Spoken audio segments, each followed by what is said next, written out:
I would like to say hello to every one of you there. You're part of my heart and my family, and I feel at home with you all. And the topic that I would like to bring to you is uh, facing up to it. All the things that the Lord will has promised, He will do it to us.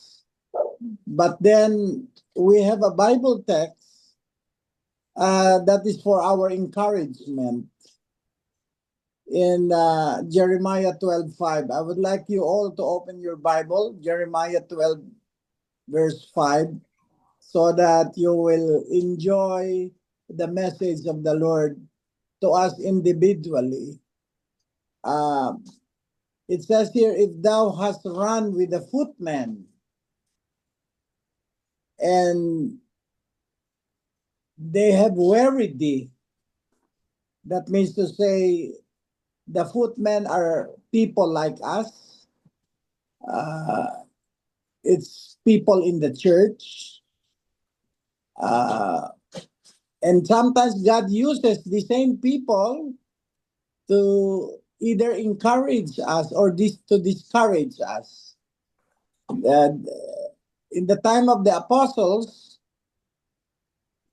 and Jesus Christ, it was his disciples and all the Israelites who belong to the lost to Israel are the one who really became was used by the devil to even crucify Jesus Christ in the cross.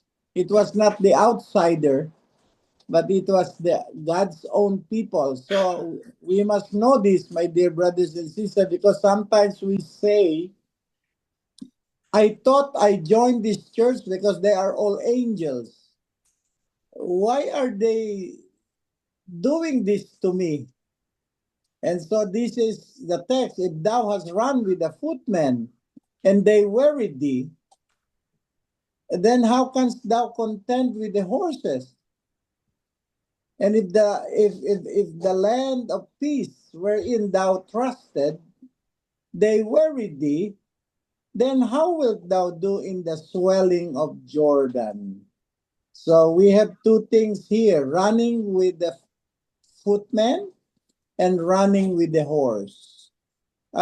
These are grave questions, not easily answered. These are the questions from God. They were addressed to the prophet Jeremiah, who shrunk back from the assignment given to him as a prophet. We know that Jeremiah was a weeping prophet. And in this Bible text, maybe a lot of opposition were against him. So God read his heart that he would rather that the Lord release him from this assignment. Yeah, there are people who says maybe this will be the last term I will do it. I don't want to be president anymore. I'm tired. I want to go back to simple living.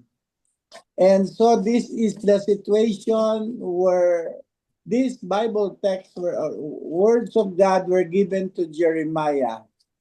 And the moral of these questions comes to all of us sooner or later, because I believe that we as human nature, we shrink from difficulties, we shrink from opposition, and even in the time of people uses Jesus' words, Father, Father, why hast thou forsaken me? Now we will study why God sends footmen into your life. Or why did God send, what is the purpose of this footmen? Is it to weaken you? A lot of people left our church not because of doctrinal things, but because somebody hurts their feelings. Maybe he did not receive a hug or a shake hands after the divine worship, or maybe somebody spoke something that hurts his feelings, and you can see that the whole year people disappear, not because of doctrinal matters, but the footmen or people sometimes give us problem. Uh, People talk about you, maybe in gossip, and God is sending this footman to test us. Or you've been disrespected, or you've been misunderstood. These are God's footmen that you need to contend with. Or somebody cheated on you, or maybe borrowed money and did not pay back. And then you will say in your heart, how can he do it to me? Or maybe you rebuke somebody and the person was not prepared, and so you're hurt. Why will he rebuke me in the front, or without telling me directly? Or maybe a footman also that you need to contend with is you have not enough money to pay bills, or maybe you have used your tithes in hard situation, and now you are thinking, how can I pay back the tithes that I did not give? And you know that if you are discovered, then you will go farther and farther until you don't want to go back to church. These are things that God sends as footmen into our lives.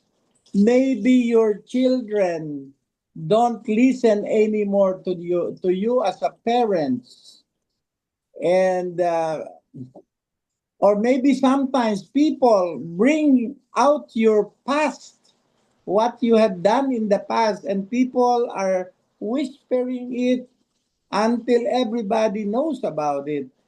So these are things that we are to contend with. And so maybe you are working for a long time and you did not receive your promotion at your job. Or yeah, these are footmen that happens to you weekly until your faith is weakened. Uh, these footmen are intended to wear you out. Satan uses these trials and difficulties in your life to discourage you, cause you to give up. But when you have footmen in your life, it means you are heading in the right direction. Why will God even test you if you're not special to him? I remember a saying that says, when the dog is barking at your back, that means to say you are leading the way.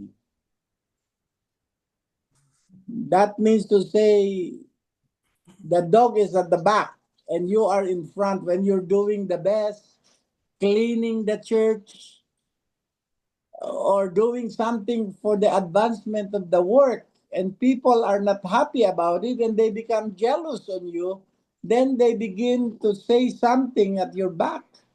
These are footmen that weakens your knees. And we need to celebrate that we have some footmen in our lives. So it's time for celebration. The Bible said, blessed are ye when men shall revile you and persecute you, and shall say all manner of evil against you falsely for my sake. For great is your reward in heaven, for they have persecuted the prophets which were before you. So Jesus knew already in the preaching of the Beatitudes that when you accept Jesus Christ and enter into the kingdom of grace, many trials that you have never even thought will come into your minds. The heavy burden should strengthen your knees. That's why I have seen that those people who are doing exercise when they are young, uh, I saw Brother Glenn running 20 kilometers. I was jealous. I saw him sweating and perspiring. Then that promoted me to run also every day. But I don't run. I only run 1 kilometer. And yeah. And so these are things when you are used to walk and run when you are young. At the age of 70, you will still be stronger. And so, my dear brothers and sisters, the text says that if thou hast run with a footman, that means to say our life must be a marathon. Our life must be, we must be also always on the way. That means to say you are used. I walk 1,000 steps after lunch, after breakfast, and after dinner. And I have seen that the effect is to it strengthen my foot and everything, my balance. So when you are running on the right direction, you are heading for your purpose that God has for you.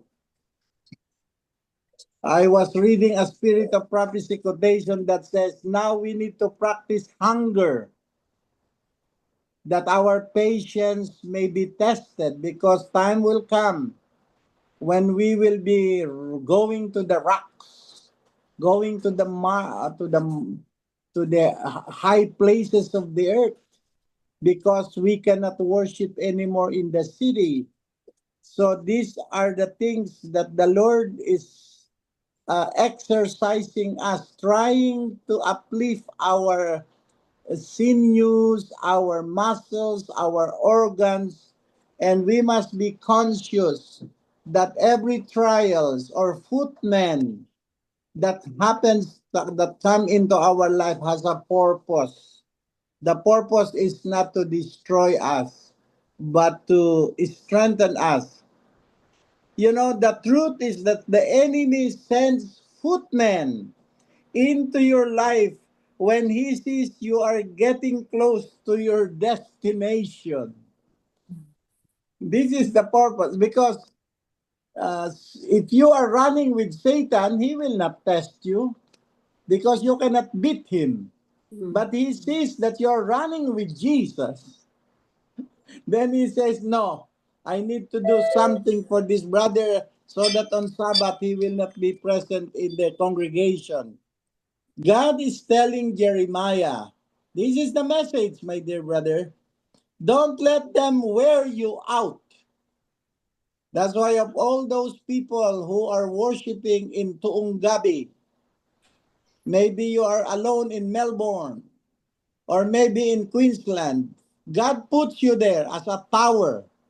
You have not seen 10 towers in one city, only one tower, a lighthouse. That means to say God has a purpose. Why of all the people, God has called you to stay, and never give up. Uh, Also, uh, there are times you should have quitted long ago from your church. Because sometimes you come to church, you find one person sitting on the first bench, and then you are counting, oh, where are the people? Why are they sick? Then you begin to question. So, but the fact that you're still there, uh, you should have long time quit your job, but you're still there. That means to say that you are connected in unseen power. that gives you the joy of worship, even the Sabbath school lesson. Imagine if you did not come today, you would have been one step behind. But you should have quit your marriage. Maybe sometimes you said, "Oh, I don't know. My husband don't love me. Oh, we fight every day." But because of the words of the Lord that is in your heart, you're still there with your family. You've gone too far to give up now. You said to yourself, "No, uh, I I have walked already for more than 50 years. I have believed that this is God's everlasting church. Ah, I thank God for all these footmen or for all these problems that the Lord had sent me." You know, uh, sometimes when I was younger, I was a missionary. Once a month, I need to walk 11 kilometers in the mountain in order for me to visit one family only. One family only. I need to walk at 3 o'clock in the morning, and then at 9 o'clock, I will be reaching the place with one brother and sister. Oh, when we sing together, it's just a joy. I forgot these are on top of the mountain with a lot of lemons, a lot of coconut milk, a lot of fresh vegetable. I said, "Lord, thank you for giving me the chance to visit these brothers and sisters." I never look for multitudes. I never look for a big church.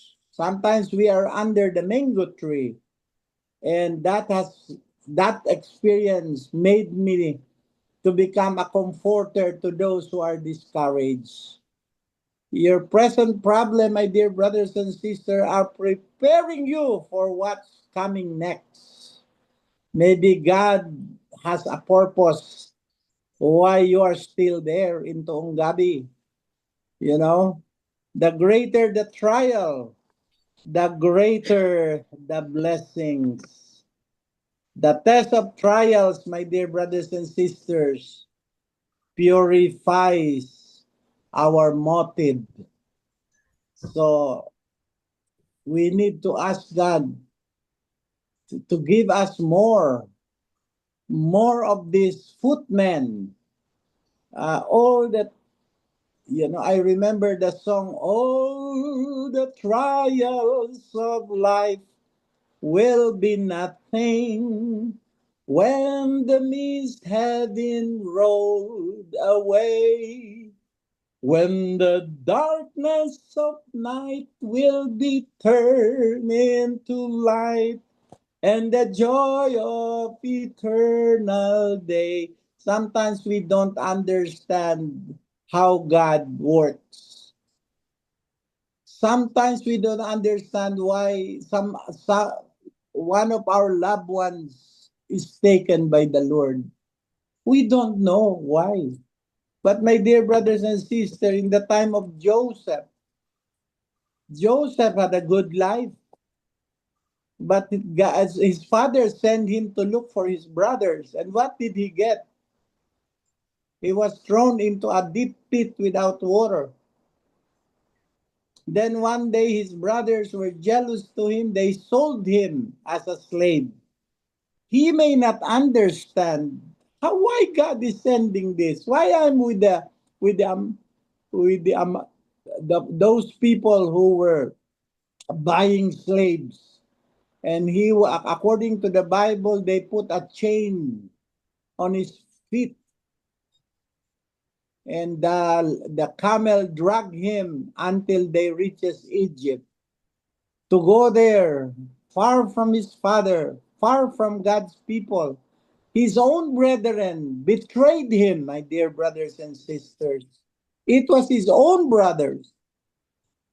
Then he was put in prison, was accused. So, what happened to Joseph? When he was in prison, he had received a vision. He became a prophet, a young prophet of the Lord. So God promoted him in the school of affliction. So what happened to Daniel as a prisoner also? They imagine Daniel now don't know that we're talking about him, that he was one of the founder of health reform in the Old Testament. But Daniel also needs to experience against the lions. He need to contend against the lions, not anymore with horses. My dear brothers and sisters, these are my inspirational stories that God had intended them to write their experience. With the three Hebrews, they were to fight against fire, an oven that is heated 7 times. But my dear brothers and sisters, in the middle of that fire, one the king saw one like the Son of God. So that means to say that God does not abandon us, my dear brothers. According to the Americans, hang out there. Don't give up, my dear brothers. When you feel you don't want, you're thinking this is my last Sabbath in the church. No, my dear brothers and sisters. God is calling you right now. Hold on. I remember the experience of the patriarchs, the Adventist pioneers, when they were walking near the cliff. They were about to give up, but they saw at least a very thin thread. And they said, how can we hold on this? This will be cut off. But when they hold it, it becomes a rope. And they saw in the other side that there were people who already went through in that cliff. My dear brothers and sisters, you've got to go through something in order to get to where God is trying to take you. Of all the people, I was last November 8th, we have a reorganization in the western field in America. I went there to retire. I went there to retire. But the Lord, after the election, they told me, you are the new president. And then I said, huh? I was thinking already about my coconut plantation. I was thinking of the sweet potatoes. I was thinking of the beaches and the sea that I will get a boat and lie down on the boat to rest.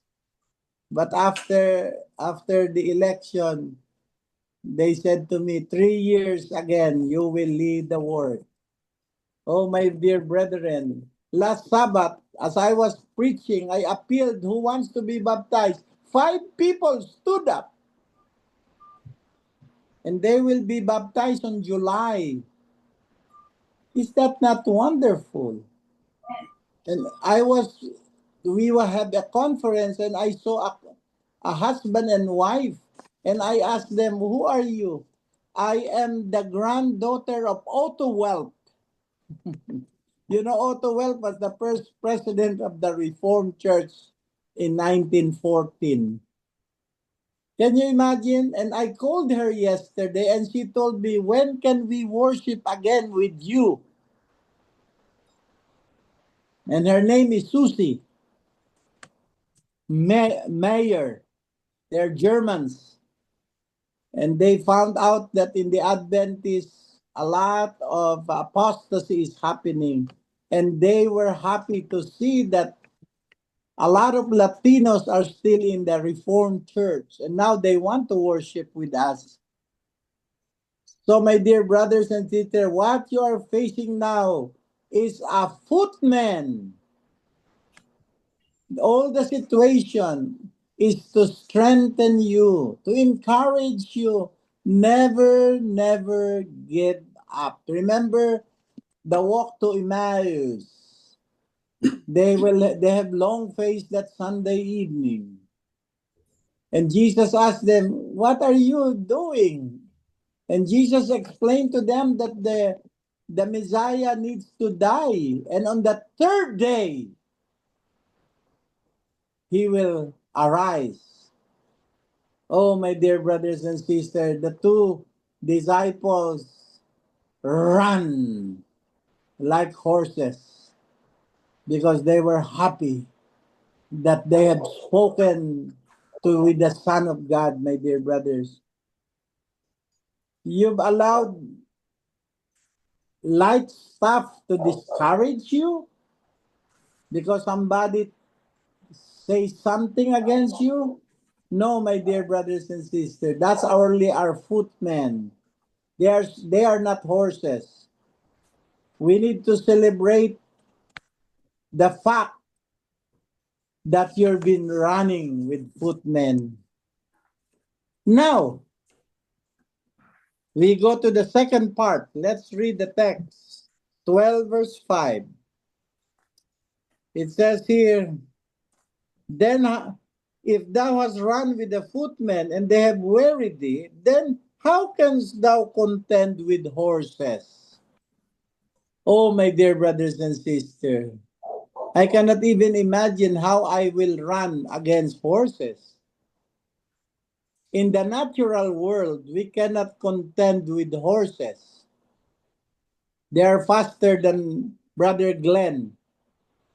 They're stronger. Horses are strong. Horses can gallop 25 to 30 kilometers per hour. An average horse walks 22 miles per day. They can perform in the heat and in the cold. Remember, Ellen G. White was traveling with the horses. They can sleep.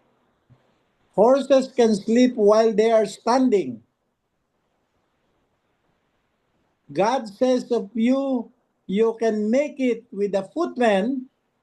God is going to empower you to do supernatural what you can do in your own power. So that's why we call it the horsepower. How much horsepower? So God wants us to give us a heavier assignment, a heavier task. God wants to give you the ability to endure over long distances. Also during winter and cold. When I was in Tuongabi, that was the first time I experienced cold, very cold. I was in the room. I was always near the oven because there is hot potato there. Because it's cold. When we are with the work of Jesus and when we have the Holy Spirit, we don't care if it's winter or summer. Oh, my dear, God wants us to rest while you're taking a stand. So, a lot of missionaries, they travel 5 days, but they can sleep very well in the bus, in Africa, in different places. But it's all supernatural. Power is the spiritual joy, the happiness that you are working for souls. What happened? What happened to David? When he was younger, he killed a bear. And when he was younger, he opened the mouth of the lion. So God is giving him a step by step development. When you trust the Lord, you can destroy even the strongest. Until one day, the Lord was preparing him to be the leader of Israel. God says, now kill the giant.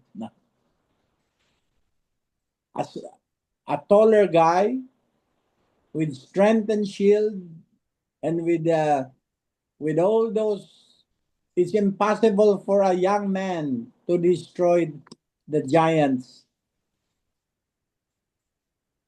I want to ask you the question today, all of you that are there. What footmen are you struggling today? What's going on in your heart? What's going in your mind? Do you surrender that you have sometimes the brethren that you who were pioneers in Australia are not with us anymore? Would you want to follow them? My dear brothers and sisters, what things does bring discouragement to you? Because if you're happy, you should have invited some people, more people to listen to the words of God. If you're struggling with the life stuff, God cannot entrust you big things. You know, that's why we must learn how to, when people ask us, how are you doing? Praise God. Hallelujah. These are contagious. What is your food? Oh, I ate one apple last night and I did have a good sleep. Rather than, hi, why is this? Why did God do this to me? In conclusion, my dear brothers and sisters, don't get discouraged with where you are now or what you're going through. Maybe you're going through to difficulties. I remember my uncle who was taking care of my 90-year-old mother. Yesterday, my mother was looking for his brother, and somebody told her, your brother died last night. Can you imagine? Anything can happen to us, my dear brothers and sisters. But I want to tell all of you there in Tuongabi and in Australia, hang on, stay, hold the hands of Jesus. God has a plan for each one of us to empower you and take you places you've never dreamed of. Maybe the Lord will bring a new soul, a new baptism this year to Tuongabi. Get ready, my dear brothers and sisters. You're not about to run with horses. You're about to run with horses. When the latter rain will be poured out, when we will be going to the kings, to the radio, to the television, you will be witnessing about our church faith. That is why, my dear brothers, this is now a training ground. The life is like a ladder. You start with one step, then second step, then three steps until you find yourself on the top of the ladder. Yeah. I believe there will be some, if you, who will look back a year after to see how God used those trials and difficulties in your life to get you to where you will be. May the peace of the Lord be with you. Your, your church there is beautiful. Your kitchen there is beautiful. Come once in a while, kneel down in front of the church and tell God, thank you, with the song, why have you chosen me out of millions, your child to be? May God bless you. According to God, Jeremiah, continue to practice running with the footmen. Then I have another work for you. I will give you supernatural strength from heaven. In Jesus' name. Amen. Amen.